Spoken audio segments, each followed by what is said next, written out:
इस बातचीत के लिए, इस पूरी जानकारी के लिए और अगली खबर का रुख करते हैं उत्तर प्रदेश से जुड़ी हुई। उत्तर प्रदेश के निकाय चुनाव की मुनादी हो चुकी है। 2 चरण में उत्तर प्रदेश के 760 निकायों में चुनाव होने हैं। सभी पार्टियां इसके लिए कमर भी कस चुकी हैं।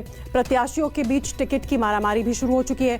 इन सबके बीच बीजेपी को अपने गठबंधन और पार्टी के अंदर से कई चुनौतियों का सामना करना पड़ रहा है। कहीं सीटों के बंटवारे पर तनातनी मची हुई है, तो कहीं अपनों का टिकट काटने के लिए माथापच्ची करनी पड़ रही है। पूरी रिपोर्ट देखिए। यूपी के चुनावी मैदान में बीजेपी और अनुप्रिया पटेल की पार्टी की जुगलबंदी कोई नई नहीं है। दोस्ती करीब 1 दशक पुरानी है। दोनों एक साथ अपनी अपनी सियासी ताकत के समानुपाती कई चुनाव लड़ चुके, मगर इस बार मामला थोड़ा फंसता दिखाई दे रहा है। वजह आगामी निकाय चुनाव है, जिसमें अनुप्रिया पटेल सीटों के बंटवारे के उसी सिद्धांत और अनुपात को लागू करने की मांग कर रही हैं, जिस फॉर्मूले पर पिछला विधानसभा चुनाव लड़ा गया। 2014 से अपना दल और भारतीय जनता पार्टी एक साथ हर चुनाव में प्रतिभाग कर रहे हैं। एनडीए का अपना दल एक महत्वपूर्ण अंग है, महत्वपूर्ण घटक है, और जहां तक स्थानीय निकाय चुनाव का प्रश्न है तो हर सीट पर एनडीए का प्रत्याशी होगा और एनडीए के अंग के रूप में ही इस चुनाव में प्रतिभाग। भारतीय जनता पार्टी निकाय चुनाव पूरी तौर से अपने दम पर लड़ रही और लगातार हम चुनाव में अच्छी परफॉर्मेंस करते रहे। इस बार भी 17 के 17 नगर निगम हम योगी आदित्यनाथ के नेतृत्व में जीतने जा रहे हैं। जहां तक सहयोगी दलों की बात है कि जो लोग हमारे साथ सरकार में हैं, उनसे हमारे केंद्रीय नेतृत्व की बात हो रही है, और क्या होगा वो आगे जल्दी सामने आएगा। बीजेपी भले इस मुद्दे को ज्यादा तवज्जो देने के मूड में दिखाई नहीं दे रही, मगर उसकी परेशानी यहीं खत्म नहीं होती। मुश्किल सीएम योगी का वो फैसला भी है जिसके तहत उन्होंने यूपी निकाय चुनाव से पार्टी के मंत्री, सांसद और विधायकों के रिश्तेदारों को दूर रखने को कहा है।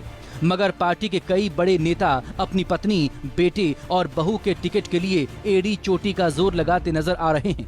योगी सरकार में कैबिनेट मंत्री और औद्योगिक विकास विभाग का जिम्मा संभाल रहे नंद गोपाल गुप्ता नंदी अपनी पत्नी अभिलाषा नंदी को प्रयागराज नगर निगम से तीसरी बार मेयर बनवाने के लिए टिकट मांग रहे हैं। डिप्टी सीएम ब्रजेश पाठक अपनी पत्नी नम्रता पाठक को लखनऊ से मेयर का टिकट दिलाना चाहते हैं। इसके अलावा लखनऊ की वर्तमान मेयर संयुक्ता भाटिया भी अपनी राजनीतिक विरासत को आगे बढ़ाने के लिए अपनी बहू रेशु भाटिया के लिए टिकट मांग रही हैं। कभी लखनऊ के मेयर और प्रदेश के डिप्टी सीएम रहे दिनेश शर्मा भी अपनी पत्नी जयलक्ष्मी शर्मा के लिए मेयर का टिकट मांग रहे हैं। जब टिकट के लिए नेताओं की लाइन इतनी लंबी होगी तो विरोधियों को हमलावर होने का मौका तो मिलेगा ही ना। भारतीय जनता पार्टी निकाय चुनाव के लिए पूरी तरह से तैयार है। निचले स्तर पर तैयारियां पूरी हो चुकी हैं, प्रत्याशियों का चयन जारी है और कार्यकर्ता को टिकट देना भारतीय जनता पार्टी की प्राथमिकता है। भारतीय जनता पार्टी कार्यकर्ताओं की पार्टी है और कार्यकर्ताओं का सम्मान केवल भारतीय जनता पार्टी में ही होता है। जाहिर बात है कि आगे चुनाव वाले में, इस चुनाव में भी कार्यकर्ताओं का सम्मान होगा, उनको ही टिकट दिया जाएगा। देखिए, बीजेपी के दांत 2 तरीके के हैं, एक दिखाने वाले और खाने वाले। बीजेपी के मुख्यमंत्री ने कहा कि कोई भी मंत्री और विधायक, सांसद टिकट के लिए दबाव न बनाए।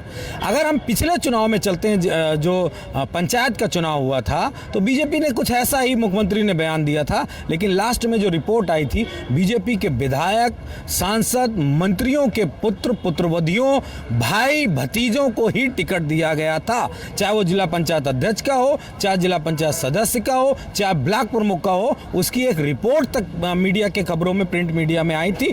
तो बीजेपी जो दिखाने का प्रयास कर रही कि हम परिवारवाद से दूर हैं, तो मैं माफी चाहूंगा कि बीजेपी सिर्फ बताने जताने का काम कर रही है।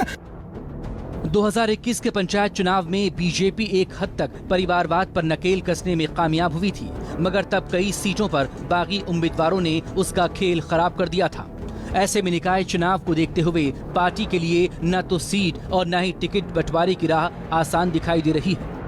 अशोक कुमार तिवारी, लखनऊ, न्यूज़ 24।